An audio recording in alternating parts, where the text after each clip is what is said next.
The faces I read aren't mine anymore. It started with a website I shouldn't have found. One of those nights where sleep doesn't come and your browser history becomes a graveyard of desperation, job boards, freelance scraps, clickbait self-help guides. I was 3 tabs deep into digital oblivion when a strange ad appeared at the corner of my screen. No image. No brand. Just a blinking line of text that read, "Don't want to be you today? Try someone else. One face. One price. One time trial." I clicked on it without thinking. The link led me to a plain white page. No logo. No navigation. Just one sentence in the middle of the screen: upload your current photo. Then choose who you wish to be. Out of morbid curiosity, or maybe a deeper exhaustion with my own reflection, I did it. I uploaded a selfie, mostly lit by the blue light of my screen. Moments later, a face appeared. Not mine. Someone else. Male, late 30s, clean-cut and vaguely friendly, like a dentist in a commercial.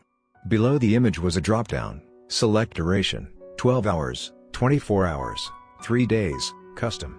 I picked 24 hours. Then I hit confirm. The screen blinked to black.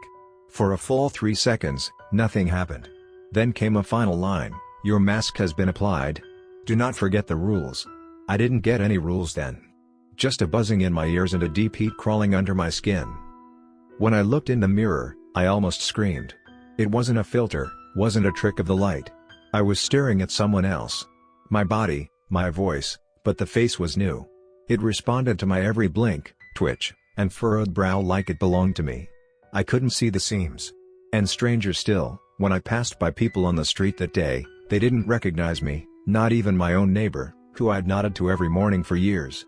He just looked past me like I was a stranger. The job interview I'd scheduled went smoothly. I aced it, not because I was more qualified, but because I looked like someone who belonged in the room. Confident. Clean. Hireable. It worked.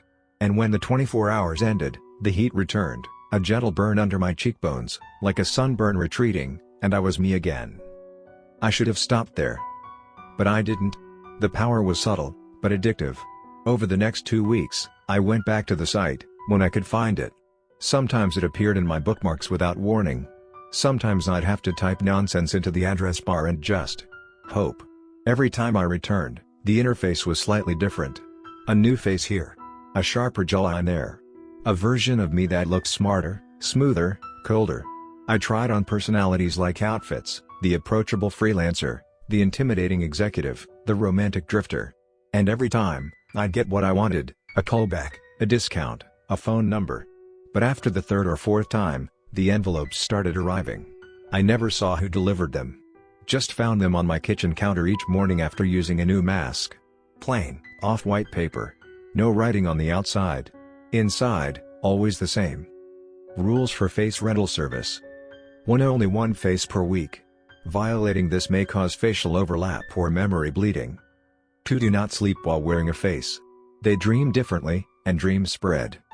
3. Avoid reflections between 2 a.m. and 3 a.m. If you see your original face staring back, look away immediately. 4. If strangers begin to recognize you when you're not wearing a face, cease all rentals and do not respond. 5. Do not allow any face to witness death, intimacy, or severe emotional trauma. These experiences are not theirs and will attempt to root. 6. If your mask begins to cry, apologize out loud and remove it within 60 seconds. 7. When your time runs out, remove the face manually. If it removes itself, leave your residence and do not return. The problem was, I didn't believe them. The faces felt like technology, maybe experimental biotech, some creepy beta test I'd stumbled into. But not supernatural. Not dangerous. That changed with the 7th face. I picked something unusual. A younger version of myself, 19, maybe 20. Wide-eyed and warm. I wore it out on a date with someone I hadn't seen in years. She didn't recognize me at first. She laughed more that night than she probably had in weeks. And somewhere between the second drink and her head resting on my shoulder, I forgot that I was wearing someone else. I kissed her. I made promises. I slept in that face. When I woke up, the sheets were wet with sweat. My hands were shaking. There was dirt under my nails, and a deep, wrenching ache in my stomach, like something had been pulled out and stitched back in wrong. My reflection was flickering in the mirror. Literally flickering, like static across glass. The young face was staring back at me. But it wasn't mirroring me anymore. It was moving just a fraction too slow. Smiling when I wasn't. And then it blinked. And didn't open its eyes. I tried to stop after that. I deleted the site, broke the bookmarks, tossed the envelopes. But the next time I passed a store window, I caught my reflection smiling at me with someone else's teeth. And that night, I found a new envelope waiting for me on my pillow. This one had only one line, written in thick black ink. "You owe us 7 days." That's when I realized the rental had flipped. I wasn't borrowing faces anymore. They were borrowing me. I started seeing my own face, my real one, on other people. A man in line at the grocery store. A woman walking her dog. A child holding her father's hand. Just a flicker. Just for a moment. But the skin, the bone structure, the smile, it was mine. The people never noticed me. They just went about their day, walking around with pieces of me I hadn't given them. And now, I can't stop changing. Every time I look in the mirror, I'm someone different.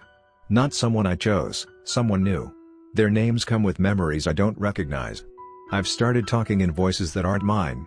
Laughing at jokes I don't understand. Sometimes I wake up in other clothes. Sometimes, in other homes. Last night, I found myself in a mirrorless bathroom, with blood on my hands and someone else's wedding ring in my pocket. If you ever see that ad, "Don't want to be you today?" Close your browser. Shut your laptop. Burn your modem if you have to. Because the truth is, the faces aren't made of silicon or code. They're made of people. People who were just like me. Curious. Tired. Wanting to be seen differently, even for a moment. But every face you borrow has a story. And eventually, they come to collect. I thought I'd be able to run from them, from the faces, the service, the changes that were happening inside me, but I couldn't even run from myself. Every mirror, every puddle, every reflective surface, they stopped showing me. Not even the face I was born with. Not even the ones I'd rented. Just something else now. Something stretched too thin across a smile too wide. Something that watches me like a predator trapped behind glass. I began to cover the mirrors in my apartment with bed sheets, coats, towels, anything. But I still felt them. Watching me from behind. The air around those covered mirrors felt colder. Sometimes, the towels would fall off in the middle of the night, and I'd wake up to the sound of whispering teeth behind the bathroom door. At first, it was only happening in the glass, the slippage, the delay, the wrongness. But slowly, it started happening in me. I caught myself humming songs I didn't know. Laughing in a deeper voice than I've ever had. One night, I looked down and my hands were covered in calluses, hard, thick skin like a farmer's or a mechanic's, and I remembered a childhood working in fields I'd never set foot in. I remembered a woman I never loved, her smile, the smell of her hair, and the night she drowned while I watched, unable to move. That memory wasn't mine. That pain, though, that stuck with me. It lingered even after my hands were smooth again. That woman's name still haunts me in dreams. Marta. Sometimes I whisper it in my sleep, and I wake up sobbing. And then, things got worse. I stopped receiving envelopes. Not because it was over, because they didn't need to warn me anymore. The warnings had turned into punishments. Sometimes I'd wake up in the middle of the night, standing at my bedroom window, looking out into the street. Not watching anything. Just looking. Still. Breathing slow. As if I was waiting for something to arrive. Sometimes I wouldn't even remember getting out of bed. My feet were dirty. Once, there was mud under my fingernails again. Fresh, like I had clawed something out of the earth. My door was always locked. My windows too. But some mornings, I'd find footprints inside. Bare, wet feet leading from the bathroom to the bed. I live alone. One night, I heard scratching. Not inside the walls. Not under the bed. Inside my face. Like something was trying to crawl out of my skin. It started at the jaw, tiny, prickling itches. Then the cheekbones. Then behind the eyes. I could hear it in my skull, the soft scrape of nails, like a rodent or something human-shaped, testing its way out. I ran to the bathroom, yanked the towel off the mirror, and there it was. A face. Not mine. Not one I'd chosen. A thin, pale man with black sockets for eyes, his smile stitched shut by something I couldn't see. His skin rippled when I moved, like it was struggling to stay on me. He didn't move with me anymore.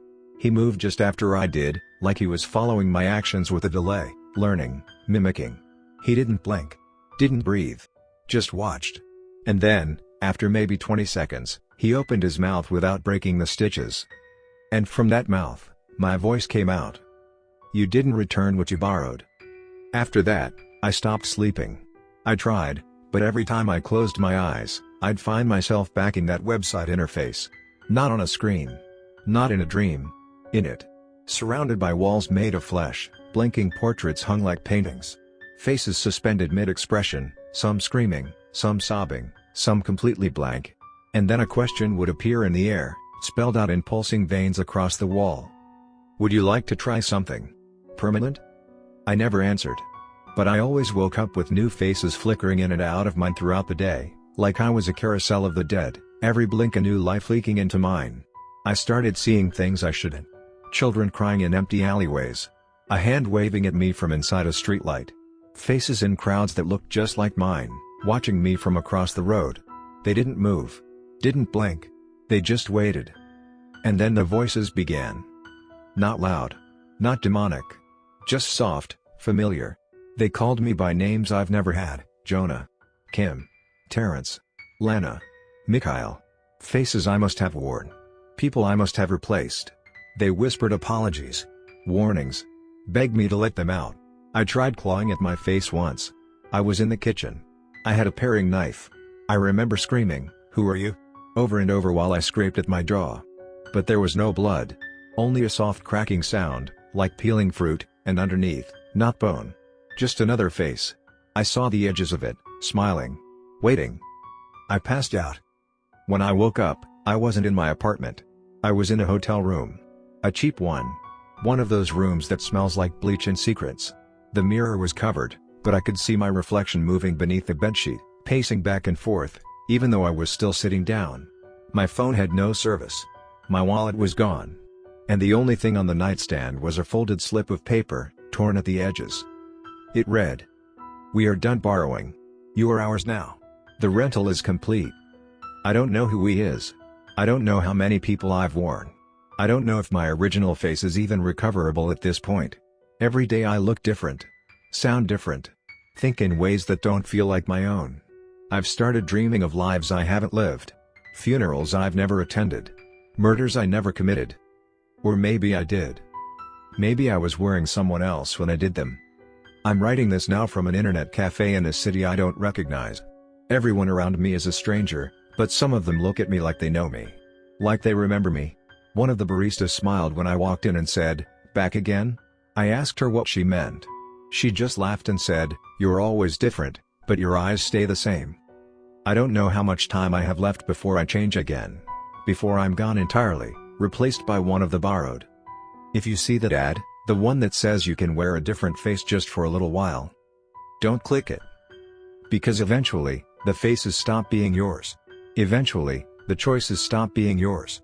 Eventually, your own skin becomes a costume that something else wears, something older, hungrier, and patient. And eventually, they don't want to borrow anymore. They want to stay. Forever.